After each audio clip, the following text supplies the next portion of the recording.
Está no ar o Semear MS, dedicado ao universo do campo. No programa de hoje, você confere. O sistema Cage Free é uma alternativa de produção de ovos e garante melhor bem-estar aos animais. Pode ser uma oportunidade de renda para o pequeno produtor. Importação de frutas e legumes cresce no Brasil e pesam no bolso do consumidor. No bate-papo com o produtor, vamos entender os motivos da alta dos alimentos básicos no Brasil. E mais, conheça o pesquisador Renato Moraes, o caçador de pragas nas lavouras. Mais do que encontrar soluções para o campo, ele também quer inspirar o filho a se conectar com a terra e com o agro. O Semear MS começa agora.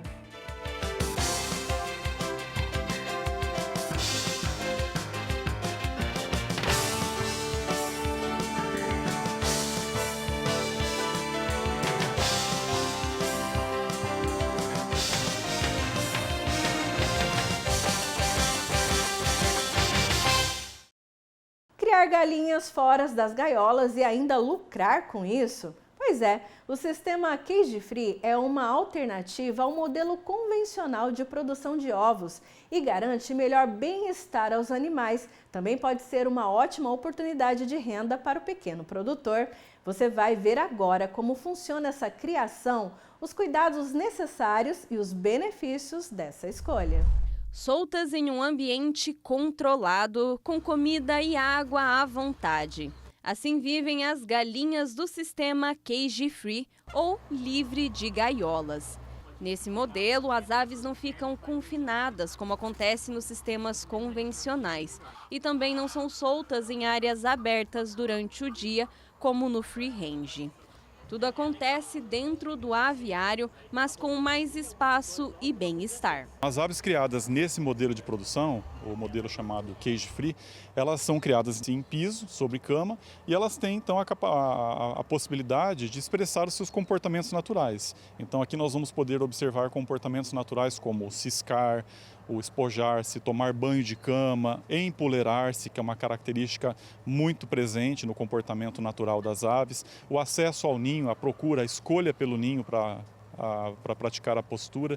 Como consumidor cada vez mais preocupado com o bem-estar animal, o sistema Cage Free surge como uma alternativa rentável. Além de reduzir o estresse das aves, é uma opção viável para quem quer produzir ovos de forma mais sustentável. A tendência vem principalmente por conta disso, por uma demanda do mercado consumidor que exige isso. Então, no Brasil isso começa a ficar mais evidente de alguns anos para cá, mas a Europa, por exemplo, já tem uma proibição no sistema de produção em gaiolas. Então, toda a produção europeia ela é feita nesse sistema Cage Free. Tá? Então, até por uma questão de exportação, o Brasil vem abrindo algumas fronteiras de exportação, então isso vem virando uma tendência por conta dessa demanda do mercado consumidor, que quer animais sendo produzidos com mais bem-estar, e também por uma questão comercial de outros países que são possíveis compradores do produto. Apesar dos desafios, criar galinhas livres de gaiolas pode ser uma ótima oportunidade de negócio, principalmente para o pequeno produtor. O investimento inicial pode ser menor do que um sistema convencional, já que os aviários podem ser construídos com materiais mais simples e baratos. Para construir um aviário como esse, o pequeno produtor ele pode utilizar materiais que ele tem disponível na propriedade. Ele pode utilizar bambu, materiais alternativos para cobertura, para a própria composição da cama que vai ser utilizada, do material que vai ser utilizado como substrato para a composição da cama. Para a confecção dos ninhos, a fabricação dos ninhos, melhor dizendo, ele pode utilizar materiais que ele tenha na propriedade. Um dos principais cuidados nesse modelo é com a biossegurança. É preciso evitar que as galinhas entrem em contato com aves silvestres que podem transmitir doenças como a influenza aviária. E além disso, é preciso ter uma série de cuidados com relação às vacinas, com relação às vermifugações, o controle de endo e ectoparasitas, e para isso é preciso recomendar os protocolos que são preconizados pelo manual das linhagens específicas que são criadas nos aviários. Os principais erros que são cometidos é achar que você pode alimentar as aves com materiais, com ingredientes alternativos desconhecidos. Então é preciso prestar muita atenção. Sim, é possível formular rações com ingredientes alternativos, mas existe uma relação de ingredientes alternativos que podem ser utilizados. Então o produtor às vezes comete alguns erros de buscar alimentos, algumas coisas alternativas, alguns restos de culturas, restos de hortaliças que podem ser utilizados para as aves, que na verdade acabam sendo tóxicos e mais prejudiciais às aves do que benéficos. Estas galinhas fazem parte de um projeto da UFGD, Universidade Federal da Grande Dourados. A pesquisa realizada pelo curso de zootecnia vai avaliar a nutrição das aves em sistema cage-free. No aviário escola, elas ficam divididas em boxes com 35 animais cada. Elas vieram por doação já com 13 semanas de idade, a gente recebeu esses animais, fez o final da parte de recria, como é chamado esse período da vida dos animais, até que elas iniciassem a postura próximo ali de 18 semanas de vida. Então, a partir das 18 semanas começaram a aparecer os primeiros ovos, a gente tem 4 a 5 semanas até que elas estabilizem essa produção. Atualmente elas estão chegando perto de 26 semanas de vida, 28 semanas de vida, e elas estão com uma produção próxima de 95%, então praticamente um ovo por ave por dia. E chegou aquela hora de ficar por dentro dos principais eventos do agro em todo o Brasil. Pegue papel e caneta para anotar tudo que vem por aí na nossa agenda rural.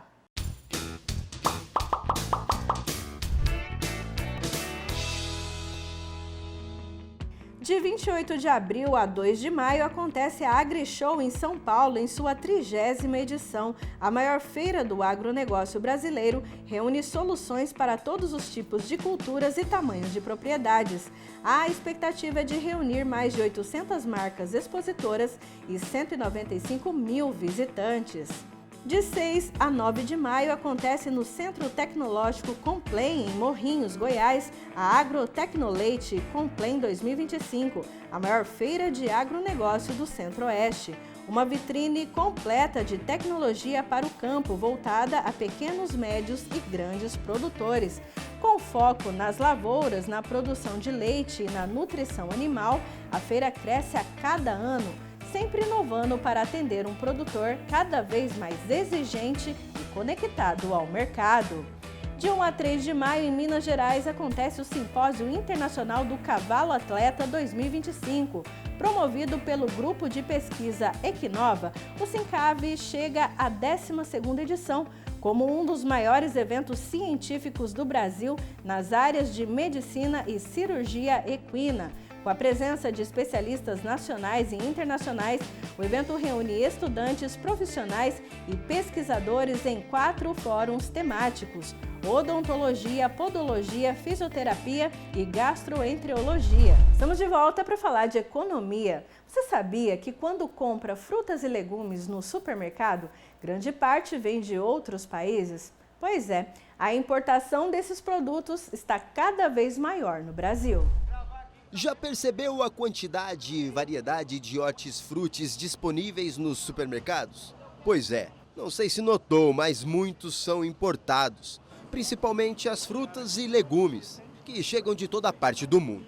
Em Mato Grosso do Sul, um dos principais destinos é a central de abastecimento, que a cada ano tem aumentado o volume de compras. Em 2020, nós tínhamos apenas 80 mil quilos trazidos, né, de fora do país. E aí isso veio num crescimento e hoje nós temos aí mais de 1 milhão de quilos vindos diretamente aí do exterior, né? Vários desses produtos passam primeiro pelo CEAGESP, né? A maior parte deles, justamente pela facilidade que eles lá têm de estar recebendo esses produtos via navio e tudo mais, né? E esses produtos chegam aqui via CEAGESP da China, da Argentina, do Uruguai, da Espanha, de Portugal, né? São vários os países aí que colaboram para o abastecimento aqui na Ceasa de Mato Grosso do Sul. No ranking dos produtos mais importados estão a maçã, em seguida vem o alho e depois a pera. A Itália foi o país que mais enviou frutas para a Ceasa, seguida da Argentina, mas tem também produtos de quase todos os continentes. Isso porque muitos empresários já têm feito negócios diretamente com os fornecedores, como o André, que já alcançou um percentual de 90% neste tipo de transação. O nosso consumidor final está acostumado cada vez querendo um pouco mais de qualidade, experimentando coisas novas, variedades de frutas diferentes, e isso está cada vez mais trazer a gente em busca de coisas novas para surpreender nosso consumidor final. O aumento dos importados aqui na Ceasa no ano passado foi de 105% em relação a 2023. E se depender do gosto do sul-mato-grossense pelos produtos vindos de fora, esses números deverão aumentar. Pera Williams, Rocha, Red Bartelete, maçãs Gala, maçã Red, maçã Cris Pink, maçã Pink Lady, são inúmeras, tem mais, Kiwi, Howd, Kiwi Sungold. A gente está hoje com uma gama de mix um pouco maior do que a 2024. 2025 ainda vai surpreender um pouquinho mais esse número que 2024, eu acho. Tudo o que chega na central, seja de outros países ou estados, totalizaram em 2024 188 mil toneladas, o que representa 86% do volume comercializado. A ausência de produção e o período de entre-safra de alguns produtos no mercado interno também levam as compras ao exterior. Dependendo da época, a nossa safra diminui muito, o preço se eleva, e aí o ideal é que realmente acaba ficando mais interessante trazer esse produto lá da Argentina, o alho da própria China, que fica um preço bastante concorrencial aí com o nosso produto nacional. Então, nós temos o alho e a cebola como principais produtos e a maçã também vindo logo aí em terceiro lugar, não esquecendo aí de tangerina, nectarina, a cereja, que são produtos aí oriundos também de Espanha, da Itália. Então nós temos várias contribuições aí do exterior. A gente sempre costuma dizer que não existe país, estado ou município autossuficiente na produção dos alimentos. Então hoje 24 fechou com 216 milhões de quilos e o Mato Grosso do Sul contribuiu com 28 milhões, representando aí mais ou menos 13%. Geralmente aqui no Ceasa eles preferem estar trazendo do interior ou até mesmo aqui de Campo Grande as folhas, lembrando aí que a mandioca também, nós somos aí o município mandioqueiro, então nós temos aí a mandioca contribuindo em muito, com o abastecimento, e os ovos também, que não ficam para trás. Em Dourados, um pesquisador tem se dedicado ao estudo de insetos que afetam as lavouras, como soja e o milho. A gente vai conhecer a história do Renato Moraes, que mais do que encontrar soluções para o campo, ele quer inspirar o filho a se conectar com a terra. A gente confere essa história no quadro Paixão pelo Agro.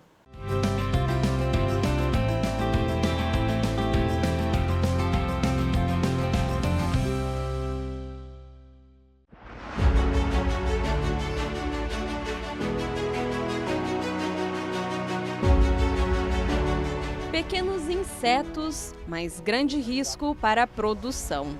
Pensando em como ajudar os produtores a lidar com essa problemática, Renato Moraes escolheu estudar agronomia. A paixão começou cedo, ainda no ensino fundamental. Tenho bem gravado na minha mente, isso aconteceu quando eu estava terminando a 4ª série do ensino fundamental. Naquela época, na minha formatura da 4ª série que acontecia ali, eu já falava, eu quero fazer o curso de agronomia e eu quero trabalhar no Mato Grosso e trabalhar também com algumas medidas de controle mais naturais. Então a agronomia não tinha outra opção, sempre foi agronomia e sempre foi o que me cativou. Ele cresceu na fazenda. Nasceu em Caçu, no estado de Goiás, e se sente em casa no meio da plantação.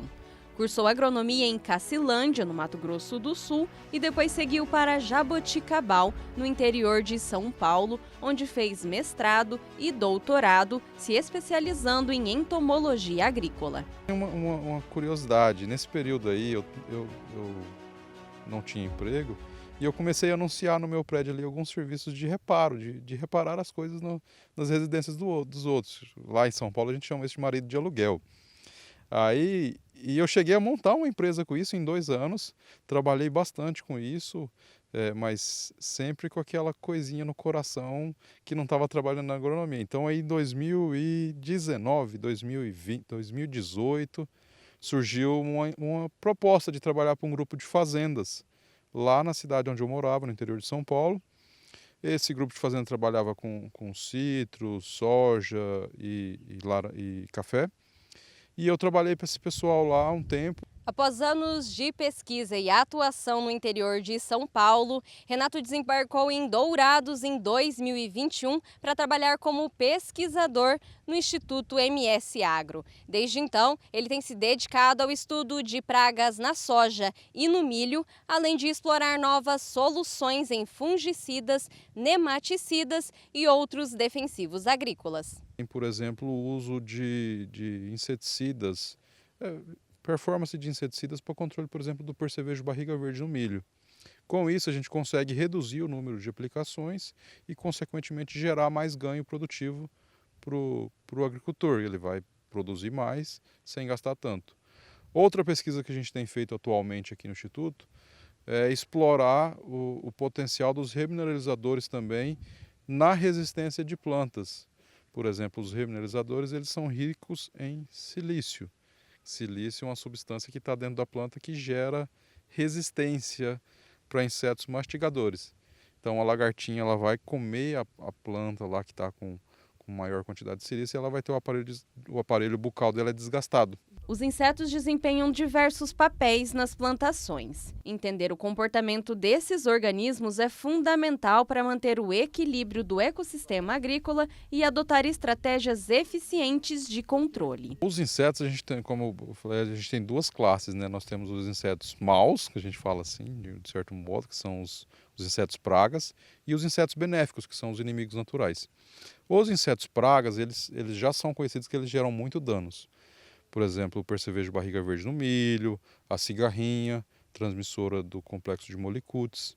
Então, não controlar esses insetos, não fazer alguma medida de controle, não adotar alguma medida de controle, é muito prejudicial para a cultura. E, em contrapartida, a gente tem os inimigos naturais, que a gente estuda aqui para ver o impacto desses insetos aí nessas populações de inseto praga. Então, a gente observa eles, vê qual que é a capacidade predatória deles, para reduzir esses insetos aí e, consequentemente, melhorar a sanidade das lavouras e, de alguma forma, reduzir o uso de inseticidas. Uma paixão que começou na infância trouxe muitas conquistas para Renato. Foi no mestrado que ele conheceu a esposa, com quem tem um filho.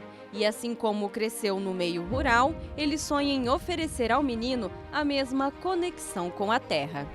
Tem um filhinho pequenininho, a ideia é que chega lá na frente e ele fala, não, quero fazer agronomia também, porque meu pai e minha mãe são engenheiros agrônomos, eu também quero ser agrônomo, né? Porque olha que legal, lá, ele está lá no campo, vendo os bichinhos, fazendo isso, plantando milho, colhendo soja. Então a ideia é cativar as pessoas e passar essa imagem aí que valeu a pena todo o esforço e todo o trabalho.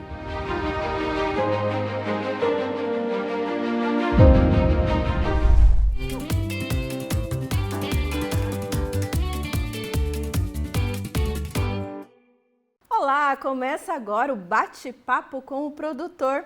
E o tema de hoje é: por que a comida está tão cara? Os impactos da inflação, tanto no campo quanto aí na mesa do consumidor. E para falar desse assunto, a gente convidou o Carlos Vitorati, né, o economista que está sempre aqui com a gente.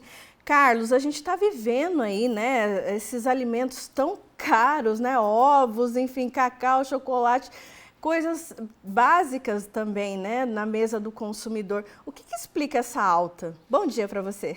Em primeiro lugar, muito bom dia, prazer, agradecer mais uma vez o convite e começar dizendo que nós estamos vivendo um momento atípico de economia, né? Nós estamos vivendo um momento da chamada inflação de demanda. O que acontece? Todos esses casos que você citou nós estamos tendo um processo de demanda muito aquecida, né? Seja porque nós saímos de uma pandemia e esse período pós-pandemia criou na sociedade uma angústia, criou um problema emocional, e esse problema emocional a gente costuma enfrentar com alguma coisa prazerosa, e o primeiro grande prazer que a gente tem, sem dúvida nenhuma, é a comida. Então isso aqueceu demanda, mas no mesmo momento que você tem o aquecimento de demanda, por uma série de fatores climáticos, você teve redução de oferta. Vamos pegar o caso, por exemplo, do cacau. O Brasil produz 28% do cacau que consome. Então, nós não somos um país autossuficiente. Então, nós dependemos de importação da matéria-prima. E os grandes produtores são os países africanos da costa ocidental. Costa do Marfim, Guiné-Bissau, e uma série de vizinhos ali. Bom, qual é o grande problema? A mesma seca que nós sofremos aqui, eles sofreram lá. Né? E isso diminuiu a oferta mundial do cacau.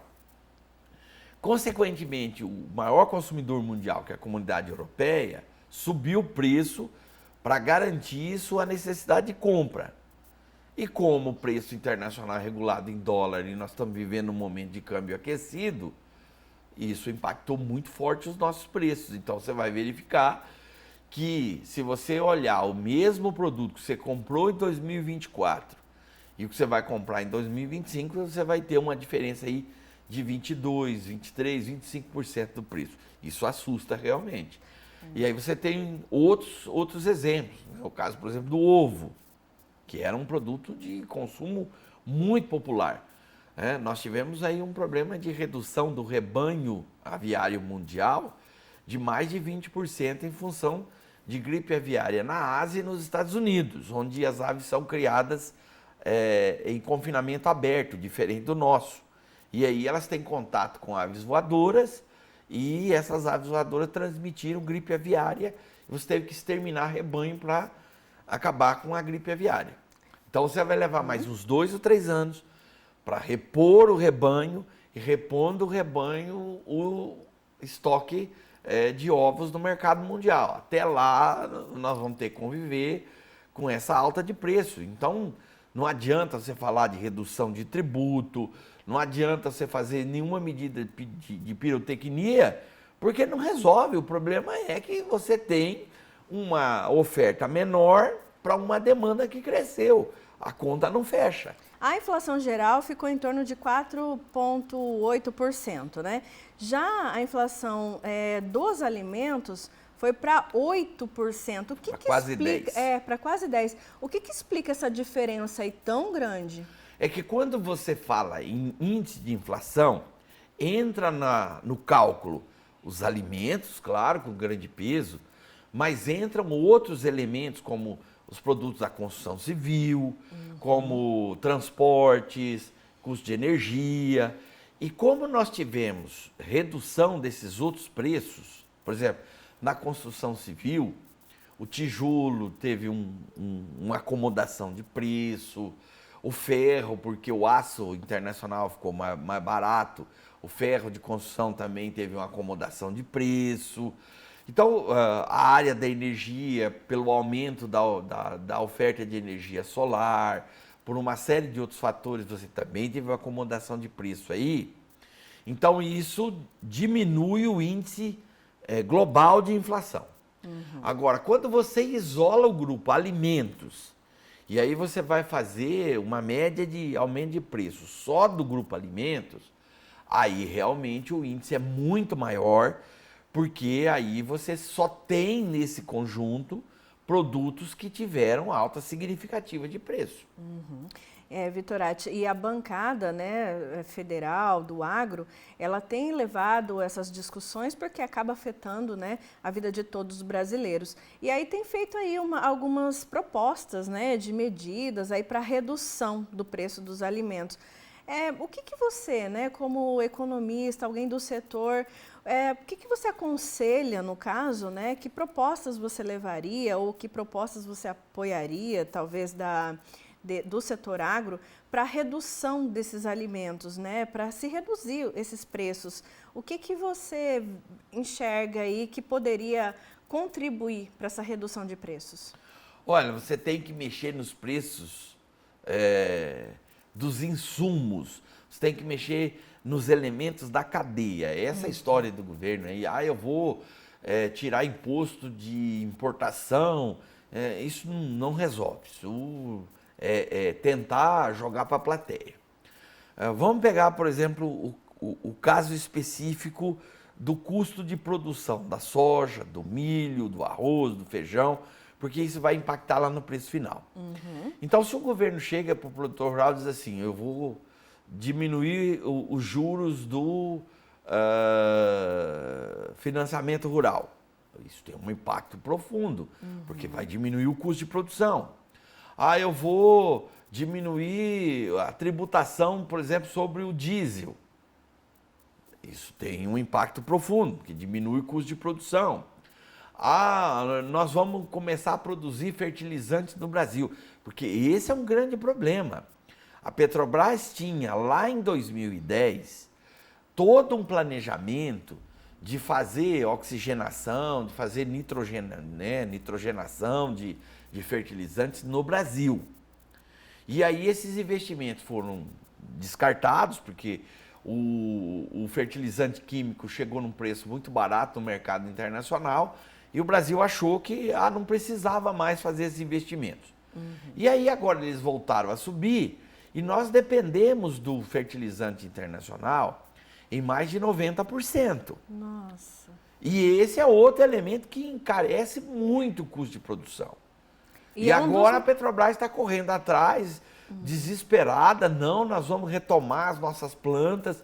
Por exemplo, nós temos uma planta em Três Lagoas, que vai ser uma das maiores plantas do mundo para nitrogenação de fertilizante químico.